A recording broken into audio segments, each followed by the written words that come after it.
We've been told for a decade now that love is love. So tolerance, compassion, empathy, and inclusivity, that's what love is. So if you're a part of a belief system that doesn't affirm everybody's life choices, that's intolerance.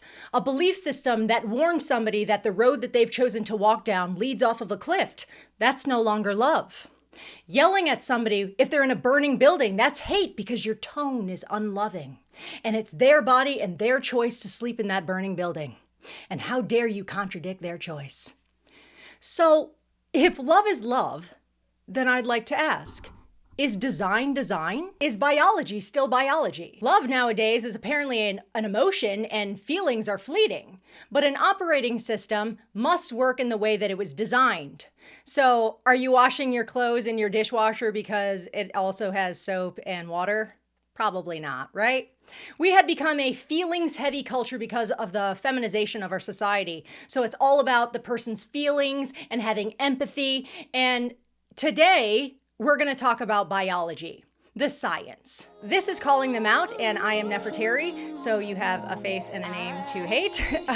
I am boldly calling out lies in society and exposing them with objective biblical truth. This is a Christian channel, and I am usually pretty spiritual. So this specific video, though, I'm going to go through the biology of God's design and the perversion, the twisting of God's design, homosexuality. Because a lot of Christians do not know how to maneuver this territory and like this arena outside of using the Word of God. And God sends different people to do different roles in the church to equip the saints, it says. So I'm not judging any Christians in this video. I'm not judging anybody. I'm strictly here to teach you. When I was in university, I had a lot of gay guy friends. I went to college in Manhattan and in London, UK, so big cities. And I knew then that it was against the Bible, but even at that time, I couldn't actually tell you like how bad it was or what the consequences were. So I get it. Christians, as believers, we have double duty. We are to live in the world, but not be of the world. So we not only need to understand the world physically, but we need to understand it spiritually as well. Spiritually, sin has consequences, regardless of a person's belief system. Whether they believe in God or not is really irrelevant because you don't have to know or believe in gravity for you to fall and hit the ground. It's still very much there. So let me start with a disclaimer here. I am approaching this topic as like a professor, okay? In an academic setting, you don't study individuals, you will study ideas, patterns, data, ideologies, right? Overarching themes. So I'm not singling people out. If you find yourself becoming offended, understand that I am not actually speaking about you or person. I am analyzing a behavior and its consequences, both scientifically and spiritually. So Christians, we need to have a spiritual anchor, but we need to also have the functional reality of the human design. Both science and God very much are reconciled. God created science. So since I am not talking about individuals, I also will not be answering people's personal anecdotal comments or answering questions about people's private lives in the comments.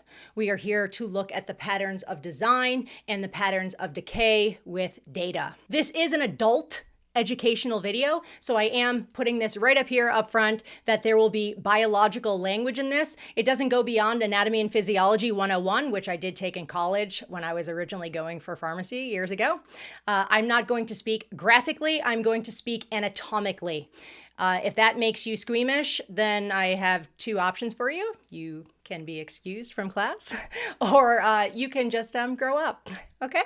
So, regardless of this disclaimer, it is a moral message and God's truth convicts. So if you are a non-believer and you are offended, please feel free to leave all of the vitriol and hate in my comment section to your heart's content. I'd love to read them. It warms the heart, builds character. So it's not my motive to offend anybody, but inevitably the data and most definitely God's truth will. I personally am not judging anybody. God is the judge. I am just a messenger, but we still love to shoot messengers now, don't we?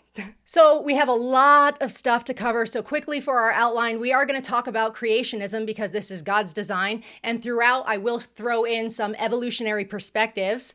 We're going to start with the blueprint right there in Genesis 1. We're going to talk about the purpose of sex, God's design, the engineering behind it, and then we'll move right into the malfunction, going against the biological design, and then a big section on the consequences, because it's not just an individual consequence. And we're going to go through individual, mental, national, financial, and social consequences for this. It's very important when we think that these things don't affect other people. They very much do. We're going to go back to God's design at the end, but not the engineering. We're going to look at the model and the symbol of it, and then how God wanted a husband and wife to interact. And then I will round it out with the church, right? So after this video, I do hope that the church will be equipped to understand the biological and sinful implications and no longer feel like they are imposing religious ideologies on other people, but with true love actually offering a better way to individuals. So let's begin. In the beginning, God created the heavens and the earth. And then in Genesis 1:27, so God created man in his own image. In the image of God, he created him, male and female, he created them. Then God blessed them, and God said to them, be fruitful and multiply. So there's always that argument, why wasn't it Adam and Steve? Well, because it's not like the modern day Handmaid's Tale where we have men renting out women's wombs for their children. No, at that time, there was just no other option. It was a man and a woman. There had to have been a human being that could actually had the capability of carrying a child. So Adam and Eve. So for those who thought that Eve was an afterthought, she was not, very much not. It says that the Bible took a rib out of Adam, but it did not say that God did anything else to Adam. So that means when Adam was created, he didn't look like some sort of Ken Barbie doll. He was already designed anatomically with reproductive capabilities right out of the gate. And so God creates this masterpiece design. It's actually a gift. That everything that God has given us, they are gifts that we can choose to distort or whatnot, but it was a gift right out of the gate. When you're watching God in creation, you see the verses where it says, oh, he's creating the trees, he's creating the stars, the planets. At the same time, God is also creating the systems behind it. So he's creating photosynthesis, condensation, gravity, and then with the body, he's creating all of our bodily functions all at the same time, that same day. Absolutely amazing. So there is masterpieces, there are mysteries in all of these great designs that God made. And so let's talk about the engineering of the male and the female anatomies together. So evolution posits that the purpose of life is the continuity of the genetic species. So sex would be for procreation and the survival of the species. Pretty much that's kind of like the single or dual purpose. But with God as the author, it becomes much more complex because it says that we are image bearers of God. So there is a dignity to mankind. And so there always has to be some kind of impression from our designer, our creator, on us. So understand that we were created out of love. And so I don't know why people seem to be more comforted with the idea that they came from an ape. I am just not that evolved right now, so I'm not there yet. I'm waiting to find comfort in my ape ancestors. I do find a lot of comfort in the fact that I was created with love in the image of God. So I do have like 4 pillars of God's design, like this gift that God has given us of sex. The first one, procreation, as we know. So it's really not as flippant as we're making it seem these days. God actually gave us the ability to create new life. This is about as close as divine as we can possibly get as humans. So with a man and a woman, there's no manipulation that is needed. Usually when human beings have to make something, we have to manipulate matter that's already there to make something. But with creation, with procreation, a man and a woman can come together and create new life. So God, I said, he created us out of love, and a man and a woman come together and create a child out of love. That's beautiful. That's going back to us being image bearers of God. The second gift that God gave us in this design is pleasure. It's bona fide that there is a reward system built into sex. So this is the realm where most hedonists live, especially like the sexual revolution came out of just this, sex being pleasure, but it goes much deeper than that. Why would God give us so much pleasure? Well, God is a God of joy, by the way, so he gives us these things so that we can enjoy. So now the human body has nerve densities. So like specifically the clitoris in women, it's designed with no other biological function besides pleasure. So why would that be? Evolution, I mean, they come up with these different reasons why, like there would have to be a motivator, a driving force for one to want to have sex. So that's why evolution made it be enjoyable. I was like, okay, when I looked this up, I said, but I can understand that for a man. Why would there be so much pleasure for the woman? Because if you think about it, in the wild with animals, right, two men or two males would just fight and then they would take the woman, you know, whoever was the winner gets the woman. And so it's not really about the woman's pleasure there either. And if you think that this doesn't matter, it very much does, because there has been a beef with women's sexual pleasure for centuries. You can just look at the joyless religion of Islam. Islam takes the joy right out of life, if you didn't know. So like, you can't sing in Islam, it's haram. If you dance, it's haram. If you wear bright colors, haram, right? If you eat pork, haram, right? Make love, haram. So haram just means that it's against Islamic law, but they literally take the fun right out of life. Now you can find in a lot of their Islamic nations that they engage in the horrible practice of genital mutilation of females. Why? Strictly to take away female pleasure. The man can have pleasure, but not the woman. So this is an actual problem in the world today. But the clitoris has over 10,000 nerve endings. And so if we look at this from God's design, then God did that for a reason. Obviously, he wanted Eve, his woman, to enjoy sex with her husband, Adam. So it wasn't just about procreation. He also wanted them to have fun and a form of intimacy, which brings us to the next part of this design, the bonding. So many hormones are released and are involved in the reproductive act of sex. So both genders have pretty much the same hormones, just different levels of them. So with women, you see primarily higher levels of oxytocin during sex. It's the cuddle hormone. And it's fascinating because what they do is they do something different in both of the sexes. So with women, you see with this hormone, trust, opening up, feeling safe with their partner.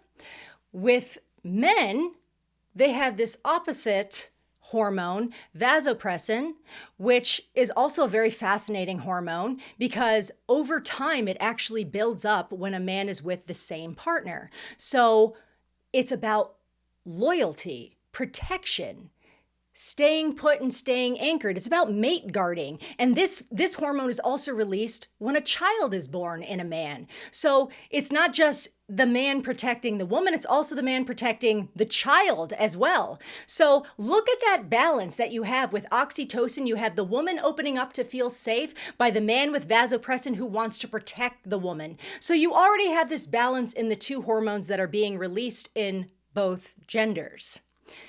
Hormones are so absolutely powerful. They're so tiny and so powerful that it blows my mind that people are messing with them in like kids and stuff nowadays. Crazy things that we're doing these days. But the fourth part of this design is the word knowledge. So it's that intimacy.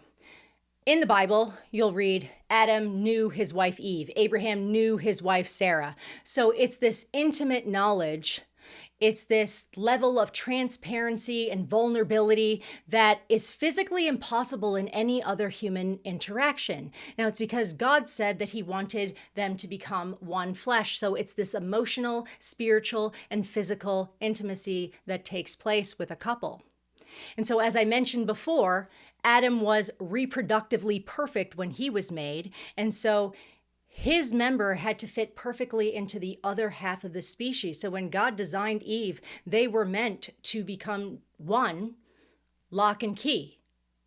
That's God's design. So, as I also said, we were image bearers, and that's something that Christians should always keep in mind. We're always a reflection of God in some way, shape, or form. So God splits us up into male and female, and then he gives us different drives and different motivations to balance each other out. So with men, what you have is they'll primarily be like the initiator, the giver, the driver. And we'll say with the woman will be the responder, the receiver, the brakes. So this is fascinating because this is very innate. Some of this stuff, you can actually just hear it in the way that people speak. When a man and a woman are talking about sex, you'll hear a man who will be like, what I want to do to her. And a woman will be like, what I want him to do to me. And that's just the way that you'll hear men and women speak naturally. Like a man's like, oh, I'm just supposed to give. And a woman, oh, I'm just supposed to receive, like this. And so that's a very interesting kind of linguistic part of this that comes innately to a man and a woman. So what happens when you have two men and two women?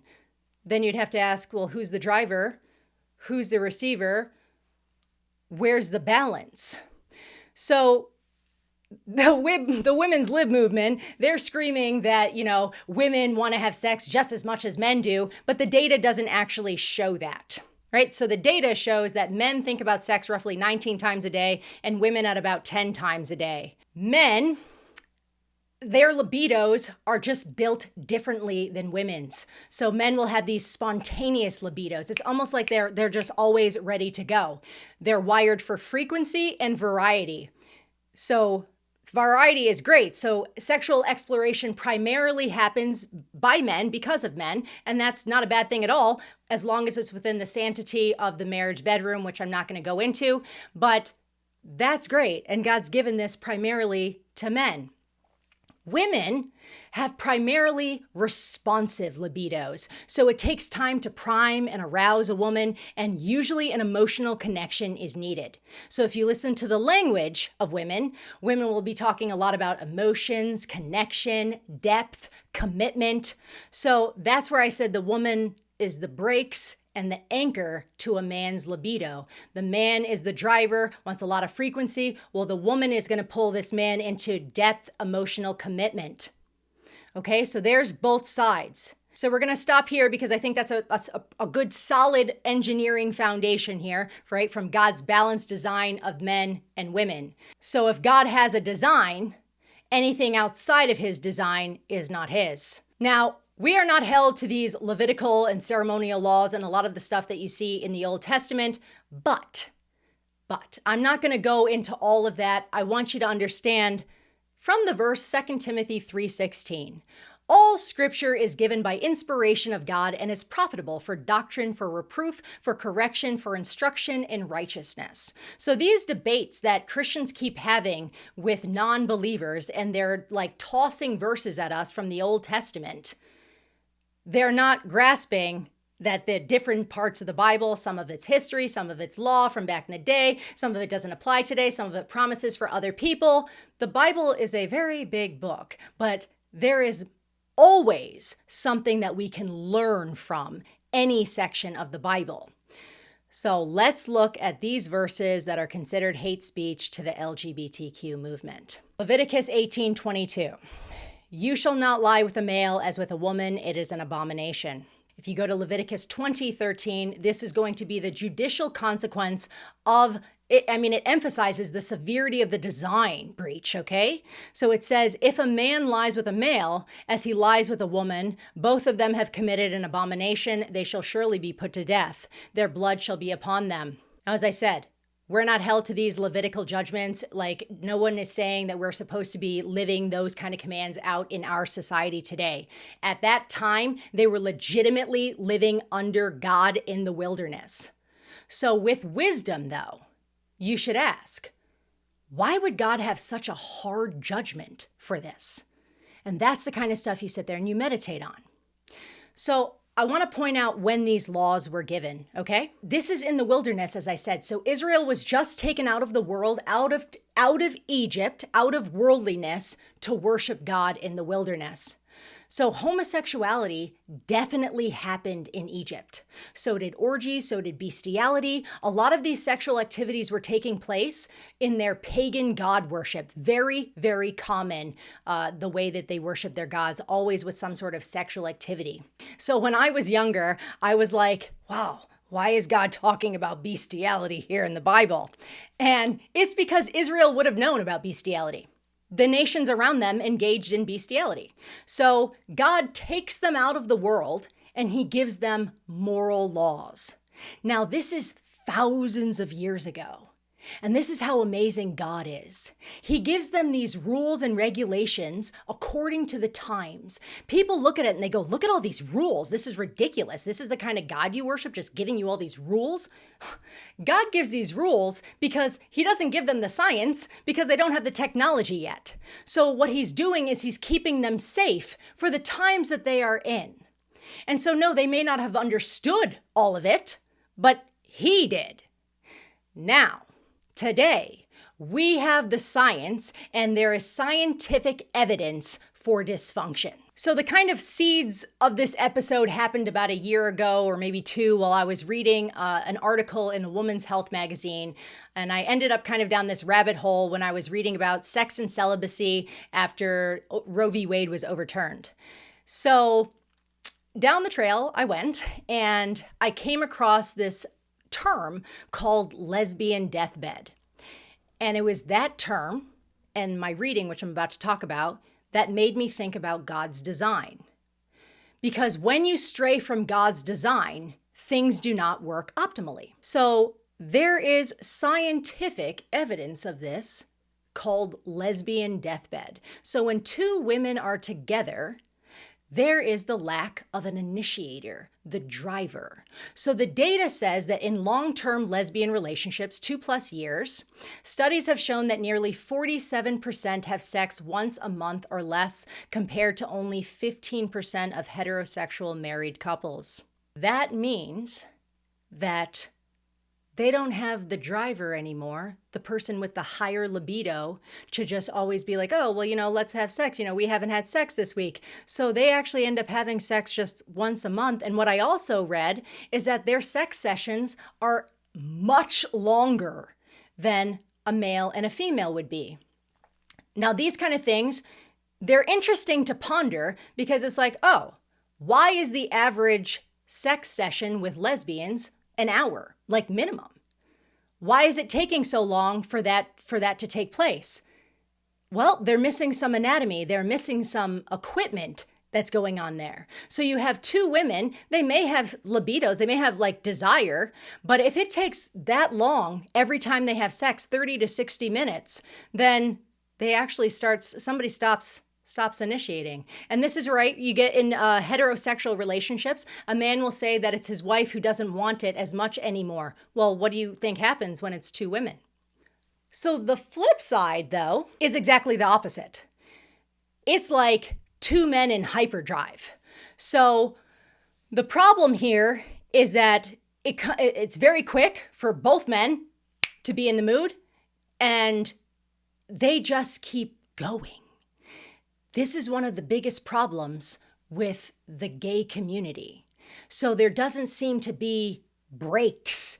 So when I say breaks, they don't seem to have a way to stop. There happens to be this insatiable desire to continue having sex. So after about a couple years, what ends up happening is their relationships, about 30 to 50% of their relationships start becoming open relationships. So the relationship, or the sex, I should say, is primarily pleasure-based. So it's consumer-based. It's, this feels really good. So then, because men are wired for frequency and variety, they start actually just opening up their relationship. They don't even call it cheating.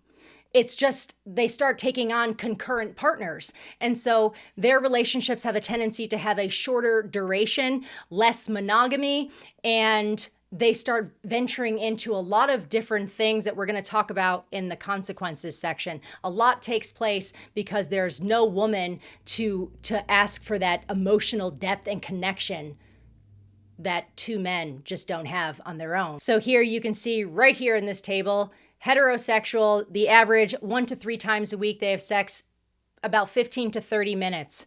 Gay men in the beginning, right out of the gate, they have a lot of sex, and over time, it really just depends on the type of relationship that they start to have with one another, about the same average. Women, because there's no high libido, high driver and initiator, they have the lowest amount of sex over time, and it is the longest sessions. So what's really fascinating about this, and a lot of people know this, and many people talk about it, but they don't seem to think that there's a problem with it, is that these relationships are actually just counterfeits of the male-female design. Because you will look at two gay men and there's always like a more feminine one, if you wish, and a more masculine. Same thing with the woman. There's always a woman who's acting more like a man and then the feminine one. So it's like they recognize, well, yes, we are supposed to be opposites, but we're just going to be the same sex. So if you view this spiritually, this is what I would call the satanic swap.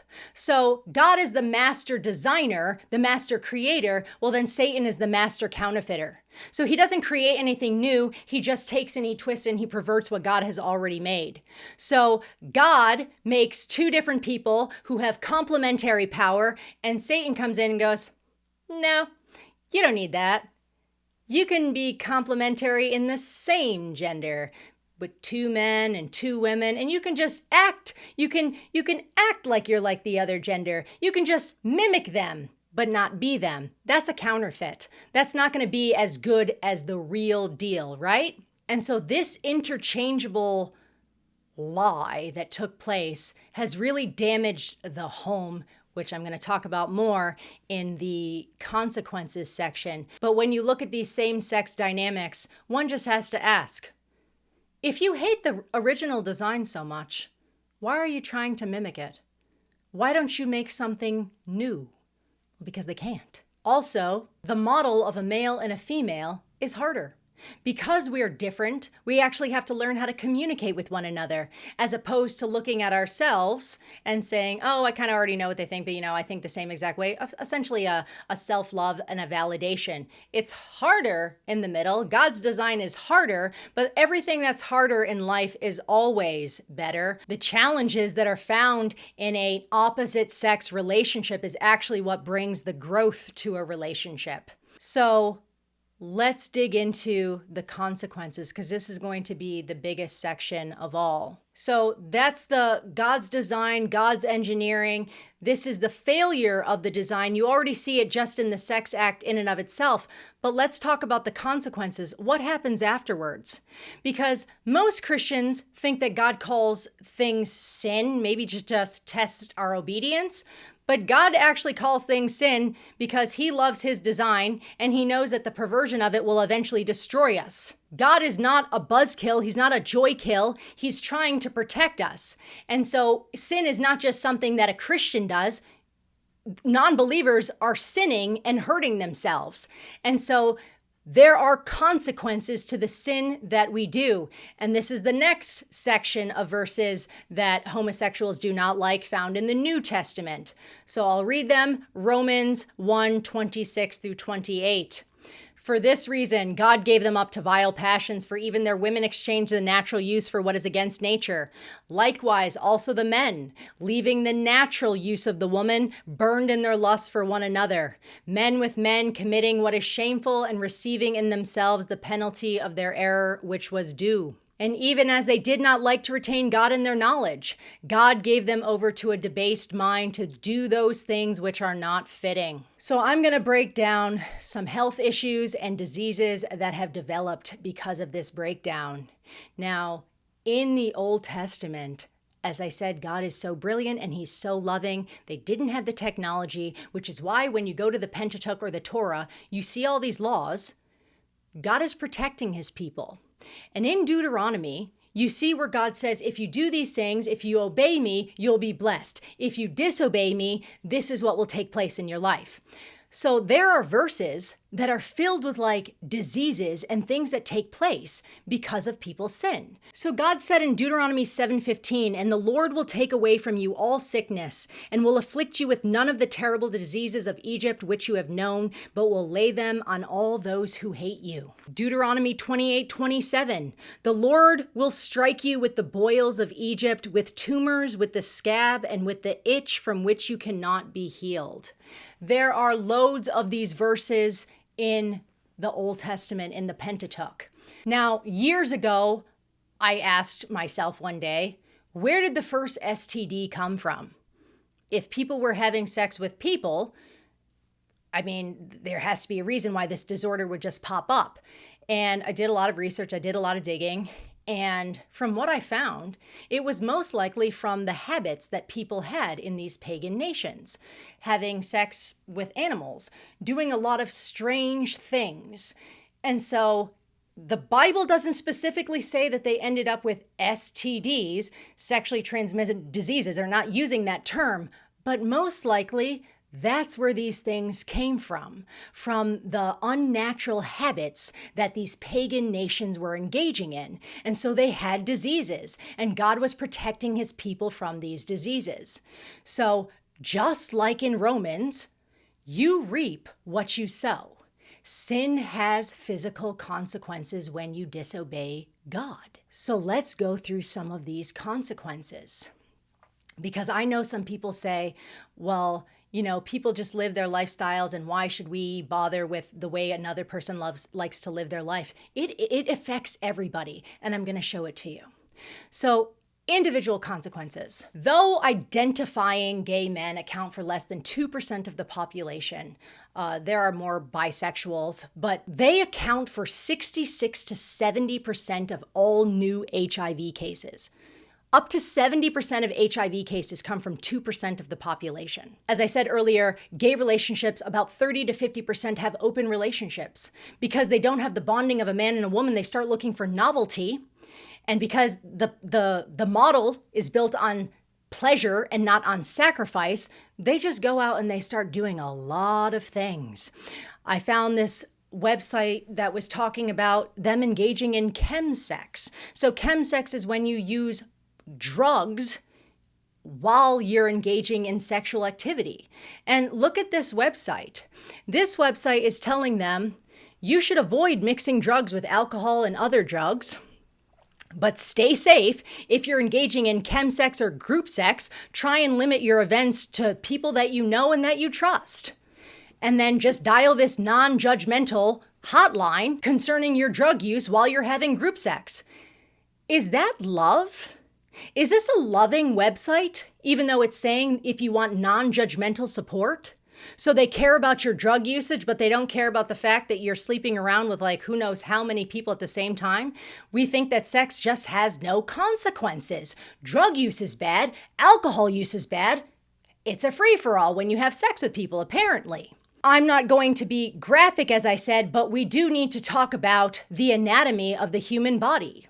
So when I said earlier that God created the clitoris with all of these nerve endings, this is where you get gay men who are like, oh, well, the anus has all these nerve endings as well, so that it was meant for pleasure.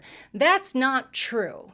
So when I was taking anatomy and physiology, the anus and the rectum are a part of the digestive system, not the reproductive system. So it is the end of the digestive system for removing waste. There is peristalsis that takes place from the esophagus all the way down with smooth lining. It is an expulsion area. It is not an entrance. So the anal and the rectal canal are not self-lubricating. They're made of something called simple columnar epithelium. So it's a single cell wall. This is very important because this is why HIV is becoming so prevalent in the gay community, because the friction is causing micro tears in this very, very thin wall. And what happens is these pathogens are immediately entering into the bloodstream. And this is why you're seeing a surge in STDs, especially in that community. Gay and bisexual men are about 20 to 30% more likely to develop anal cancer than heterosexual men. Many of them have incontinence because of the anal sphincter the seal of the rectum is not, it's compromised because it's not being used properly anymore. It's just not supposed to be an entrance. It's an exit because that's how God designed the body.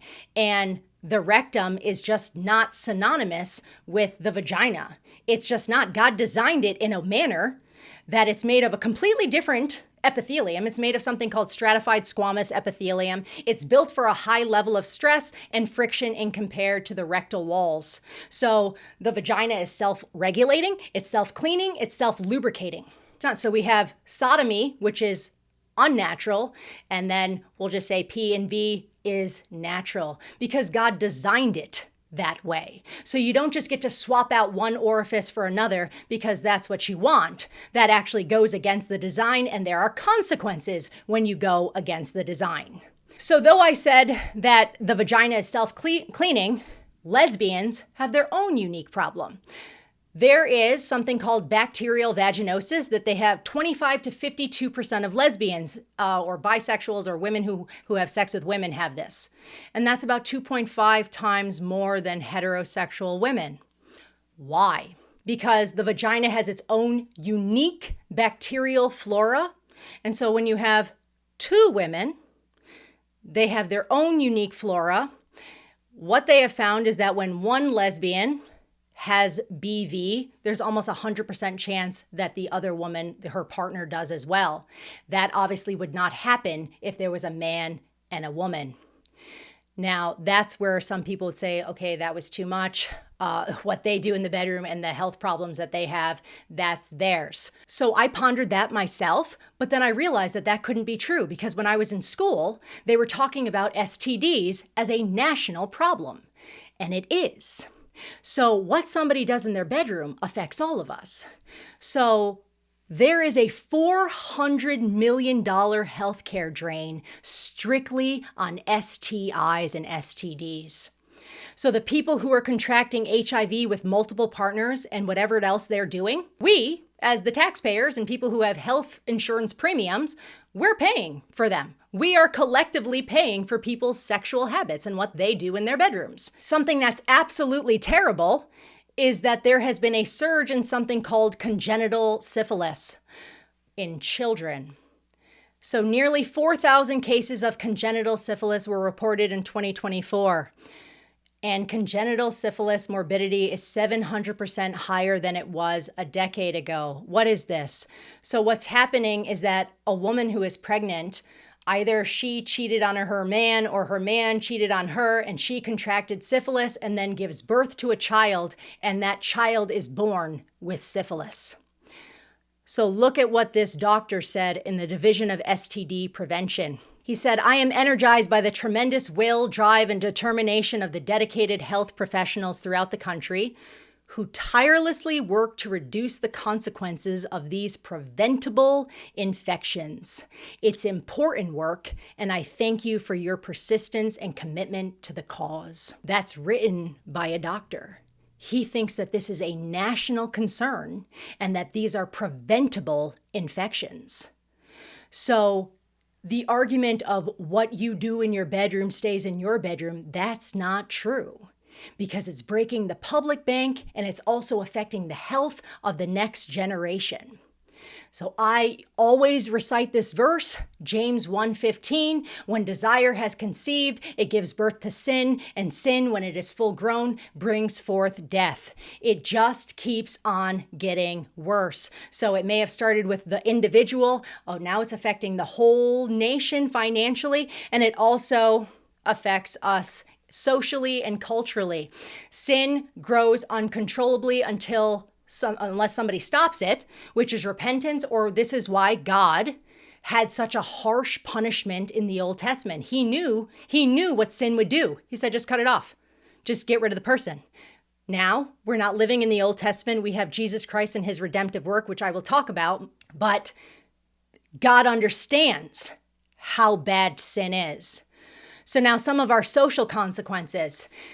Because love is love, and our technology has made us feel like we're gods now. So we're just like, oh, well, if we can do it, we'll do it. What does it matter? All throughout history, homosexual behavior was strictly in the sense of like being lovers. It wasn't a marital partner. It was just two people if they wanted to, or, more if they wanted to engage in that kind of behavior. But they never got married. So the family was always the foundational unit of a society. So it was because a male and a female would pass their genes onto a child. So you would have, a legacy. So this is where you see like LGB. They think that TQ hijacked their movement. They're like, no, we don't believe in all of that trans stuff. We just believe that like two people of the same sex, that they could love each other because love is love. Well, we get this technology and we're like, oh, we're going to do what we want. We're going to extend the family. We're going to just take in all kinds of things. So you see, when love is just love and marriage is strictly for love and happiness, and it's about expressive individualism, it's about yourself, your pleasure, and what you want to do. And marriage is no longer about survival, utility, a shared purpose, legacy building, just love and pleasure. Then why shouldn't a man and a man get married? So they did. So the next consequence, we redefined marriage. Now, this is where I looked at some stuff in evolution. I said, what is the purpose of gay people in evolution? If it was supposed to be about procreation and continuing the species, this is where they came up with the gay uncle theory, where they said that evolution promotes homosexuality for community cohesiveness.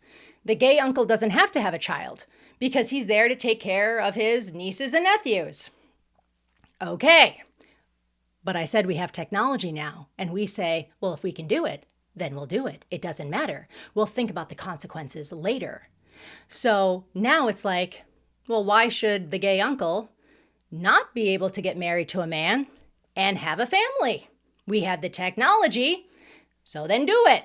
When we allowed homosexual marriage with Obergefell, that completely annihilated the family. It single-handedly alone, just destroyed the meaning of gender. And a lot of people don't want to believe that that's what took place, but it did. They're like, no. We didn't say that men and women were interchangeable. We were just saying that it's important for like a child to have two loving parents, regardless of the gender. We weren't trying to say that men and women could just be swapped out.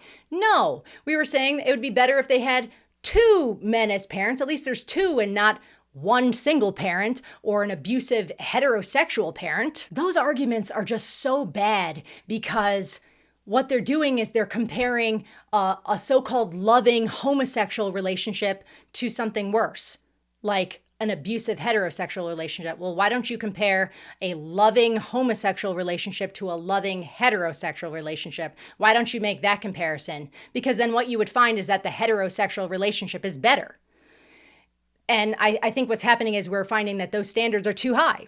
Not that they shouldn't be high, but, well, we'll be like, it's just better. It's just okay if we just let love is love. It's all about our feelings now, okay? So this is why when you open Pandora's box, when you open the door for these things, you can't stop it. And so what has happened next?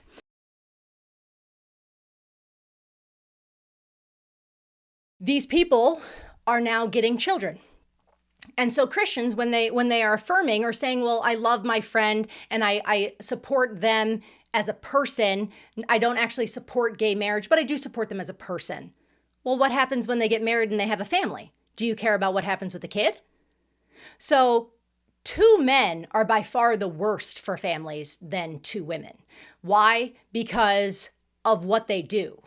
The woman is the one who carries a child. So if you have two men, and this is what's going on right now, you get these men and they go and they get some woman as an incubator for their child, a surrogate mother, and then they take this child after the woman has the baby. So if you thought that postpartum depression was bad in a woman when she gets to keep her child, just imagine being this woman who was paid to be an incubator by men who don't even care about her, and then they take the kid.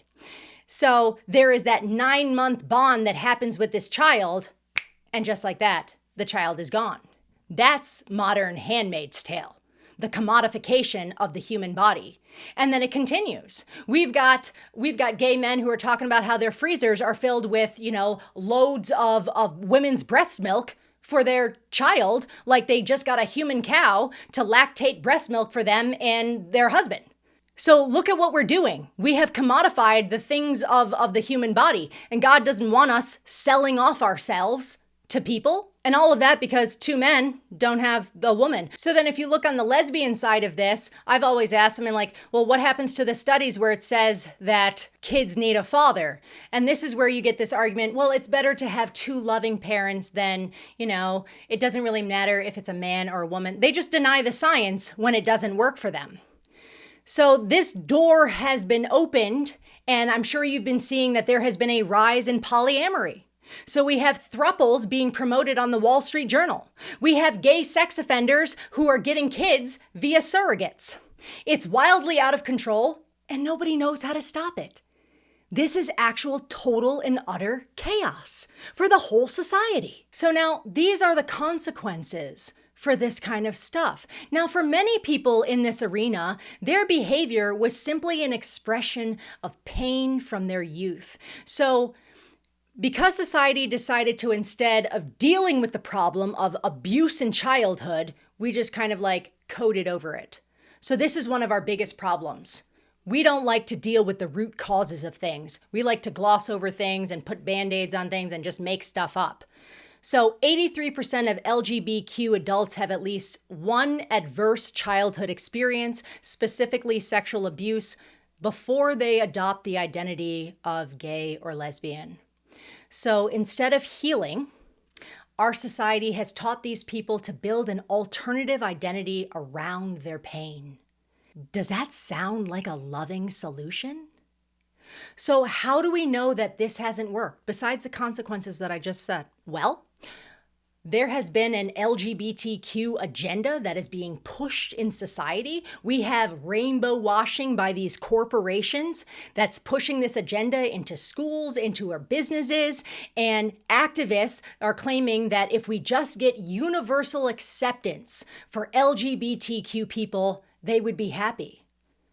But amongst young LGBTQ people, 37% have seriously considered suicide. So what they say is, that's because they're not being accepted. But that's not true, because we have seen a great rise in acceptance. There's so much protection for LGBTQ people nowadays. So what's happening is our society is really pushing a type of laziness, like a low challenge, high validation into our society. Just be with somebody of the same sex. Right? You don't have to work at it. It's the path of least resistance. Just find, you're a boy, just be with a boy. You guys understand each other. A girl and you girls, you understand each other. And this is like a cop-out. This is becoming like a national cop-out. And the gender wars is exacerbating this, and you see this all over online. It's just one sex saying, these people are too difficult. Men don't want to do this, and then women don't want to do this. We are just exacerbating the idea that it's easier to be with the same exact gender. Now, in the younger generations, you see this safety and this push for this low challenge with Gen Z and Gen Alpha specifically. So they're kids. Well, not Gen Z that much anymore, but what they're doing is they join this group of LGBTQ because it's actually, it's safer to identify with them than not nowadays, because as I said, there's just so much protection from this group. And so they feel like they have unity, they have a friend group, they have an identity as well, because we have a breakdown of identities. And so now you have a group of friends and you all have, similar experiences, and you're protected as a group.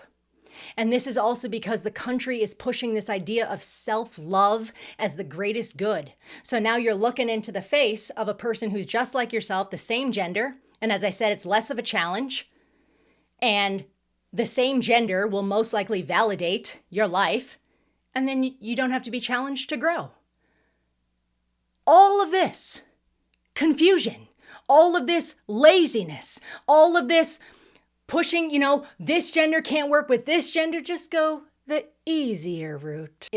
Can we actually continue this way? And one would have to ask, well, if you believed in evolution, then how can you say that men and women just give up on each other? How do you continue the species? Because we have technology? Look at what we've done. This is the monster that we've created.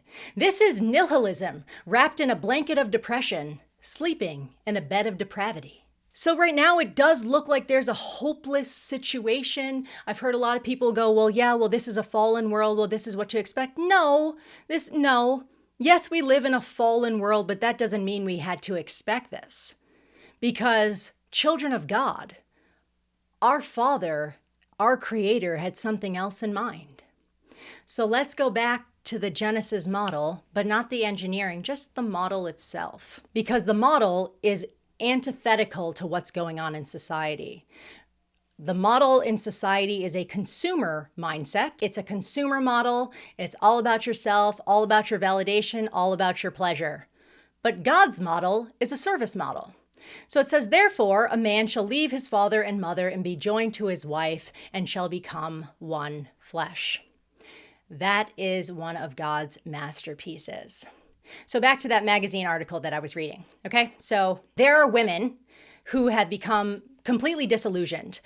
In this article that I was reading, it was really crazy. These women were very angry that they are having sex outside of marriage with strange men, and they're just like, it's not fair that men orgasm quicker than women, and they're not taking the time to achieve an orgasm for the woman. So that's also documented data. Men, it takes about 5 to 7 minutes for a man to orgasm, and for a woman, it's about 13 to 14 minutes. So it's called the orgasm gap. So data indicates a persistent gap where men report higher rates of orgasm, about 70 to 85%, compared to women, 46 to 58% during sexual intercourse. Why am I putting this here? Because the women who were complaining, I don't know why people don't strive for logic. They're sitting there saying, we need to teach these men that they need to put in effort with women if they're going to have sex with us. Otherwise, we might as well just be with a woman, or we might as well just masturbate. Oh, wrong. Very wrong. Actually, everybody would be better off with God's model. God's service model. So as I said, the model that we have in relationships in America right now is the consumer model. And so it's all about self. And a lot of this, many different facets, have made its way into the church, and that's a problem. So I'm not going to go into full-fledged marriage here because I am talking about God's design for sex. So I just want to talk about this. So I asked, because this is God's design, why would God have it take a woman longer to orgasm than a man? Right? Let's always look from God's perspective. What's he doing as the designer, as the artist? And I realized it's not unfair. God did it out of love. Everything God does is from love. If God created a service model, how is this love? Because God wanted his man to go in and love his wife. He wanted the man to take time, yes, to arouse his wife, to get her in the mood, to love her, to cuddle with her. He wanted there to be bonding. He didn't want a man to go in and be wham, bam, thank you, ma'am. He wanted him to go in and love his wife. And so if it takes a woman longer, then the man isn't going to go in and think just about himself. He's going to go in and think about, how can I please and serve my wife? So quickly, I want to give some consumer elements that have made its way into the church and just quickly kind of fix this right here. So men, I'm going to talk about both men and women, so don't feel like I'm picking on anybody. But some men don't realize that they've slipped into the consumer model. So I have heard people be like, oh, well, you get married and then, the wife doesn't want to have sex with me. And so, like she never initiates sex. And so maybe I'll just go and I'll watch porn and whatnot. That doesn't belong anywhere in a Christian marriage. The language of my wife doesn't initiate sex also doesn't belong in a Christian marriage. Because if we go back to God's design from the beginning, right, I said that it's the man that God created to be the initiator, the driver with the higher libido. So it's a man's responsibility to initiate sex. So if the wife does, great, your wife loves you. But no man should ever expect that of his wife. That's not an expectation. That's just love. But that means that it is a man's responsibility to get his wife in the mood. So if he complains that his needs aren't being met, then really what needs to happen is he needs to sit there and say to himself, brainstorm, what's going on? How can I serve my wife? What needs of my wife aren't being met because I'm living out of the service model? I am the servant leader in this home. How can I serve my wife? Right? As we talked before, a woman, she has an emotional state that needs to be met first. These are the questions that a man needs to be asking. So, initiating conversation, communication just has to happen. One has to learn how to speak the language of not necessarily the opposite sex, but your spouse, right? So you don't have to learn all about other women, just your wife. And just like the wife, you just don't have to learn all about other men, just your husband. So what is the responsibility of the woman in this case then? It's the responsibility of the woman to be responsive and to be receptive. So one of the biggest problems that you hear is this whole idea of like withholding sex for punishment. That just flat out goes against the Bible, but it also shows something else. If a woman is withholding sex from a man, that means that there has been a breakdown in communication way before the bedroom. And I have seen this, women complaining all over comment sections that they just want somebody who shares the duties in the home with. So the whole model of like the man goes to work and then he comes home and he can just put his feet up, that's not going to work in the service model. So this is the whole learning about the opposite sex, learning about the needs of our spouses, women respecting the husband, men looking at the needs of your wife, your emotional needs as well, being able to communicate. So it's both parties serving one another. And if both parties are serving one another and serving God, then this should not be an issue. Usually, if one reaches the problem in the bedroom for a Christian couple, it's because there was a breakdown somewhere way before that needs to be addressed. And just in your mind, say, I'm going back to the service model. How do I serve?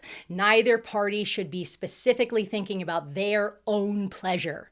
Service. So in the Christian space here, we need to get into covenant love, right? Sacrificing, thinking about the other person, not just self-love, not just validating ourselves. It's actually caring and kindness and real love, not the world's definition of love. So now I want to round out this whole video spiritually. This part is exceptionally important, okay? And I don't think that most Christians have ever heard this, and so I really want you to listen in here because this is a very powerful anchor that I'm going to give you. So I gave you a lot of physical information, but as I said, there's always the spiritual aspect that Christians need to be thinking about, the spiritual world.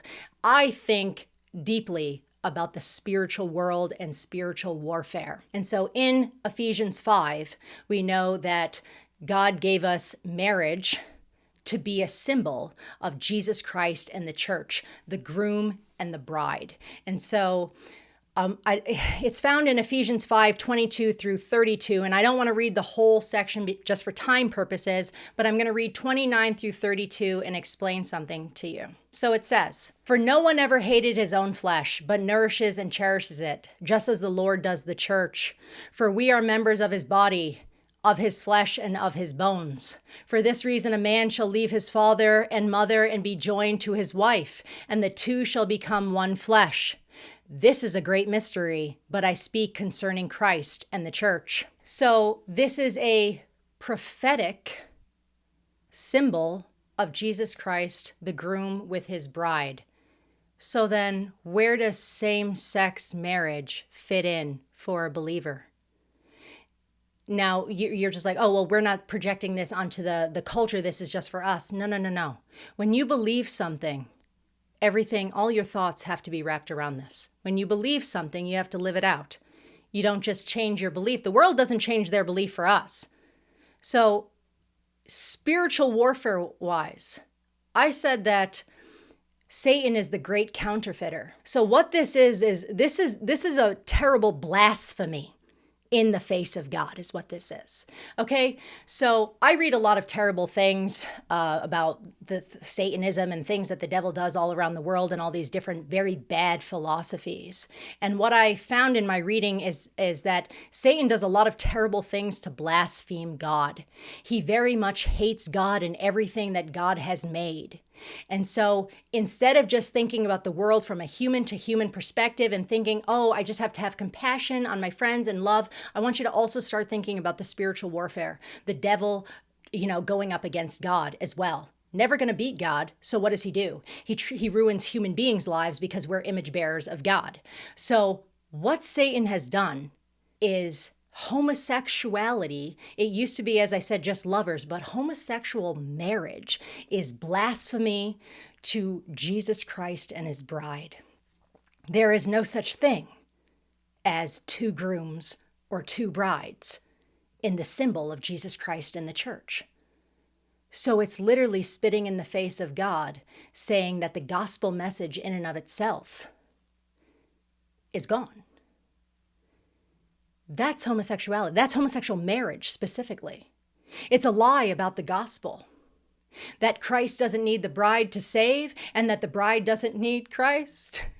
So that's how powerful homosexual marriage is, or the blasphemy of homosexual marriage is for a Christian. It's really not as light as people seem to think that it is. It's not. So Jesus Christ gave us marriage to be an example to the world. Actually, everything is supposed to give glory to God. So we're supposed to be the light of the world. But if marriage is supposed to be this amazing symbol for the world to see, if we say as believers that it's okay for them to marry a man and a man, then the devil looks at us and he goes, yeah, that's right, Christians. It's okay. You don't have to be mad. It's okay that I'm blaspheming the church. It's okay that I'm blaspheming Christ. That's the devil. That's what happens when a Christian sits there and only thinks on the horizontal level, human to human. I'm only thinking about us loving. What about God? What about the devil? What about the warfare that's taking on behind the scenes? This is very important. And this is the spiritual anchor that I said I want Christians to have. We need to understand that we're left here in a battle. There is a spiritual battle that is taking place. And we are caught in the middle of it. And in America right now, we're just not really shining that bright.